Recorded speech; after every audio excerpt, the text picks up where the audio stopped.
Hi hello.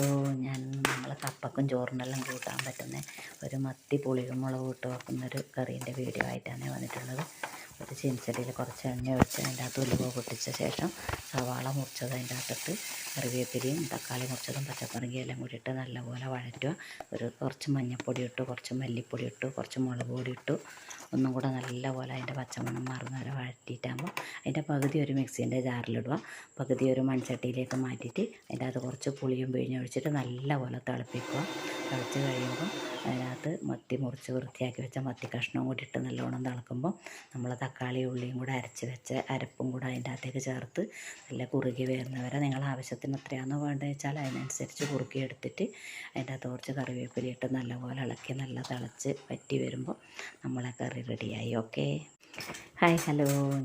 നമ്മൾ കപ്പക്കും ചോറിനെല്ലാം കൂട്ടാൻ പറ്റുന്ന ഒരു മത്തി പുളിയും മുളകും ഇട്ട് വെക്കുന്നൊരു കറീൻ്റെ വീഡിയോ ആയിട്ടാണ് വന്നിട്ടുള്ളത്.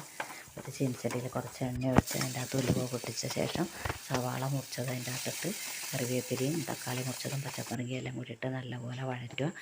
കുറച്ച് മഞ്ഞൾപ്പൊടി ഇട്ടു, കുറച്ച് മല്ലിപ്പൊടി ഇട്ടു, കുറച്ച് മുളക് പൊടി ഇട്ടു. ഒന്നും കൂടെ നല്ലപോലെ അതിൻ്റെ പച്ചമണം മാറുന്ന വരെ വഴറ്റിയിട്ടാകുമ്പോൾ അതിൻ്റെ പകുതി ഒരു മിക്സീൻ്റെ ജാറിലിടുക, പകുതി ഒരു മൺചട്ടിയിലേക്ക് മാറ്റിയിട്ട് അതിൻ്റെ അകത്ത് കുറച്ച് പുളിയും പിഴിഞ്ഞൊഴിച്ചിട്ട് നല്ലപോലെ തിളപ്പിക്കുക.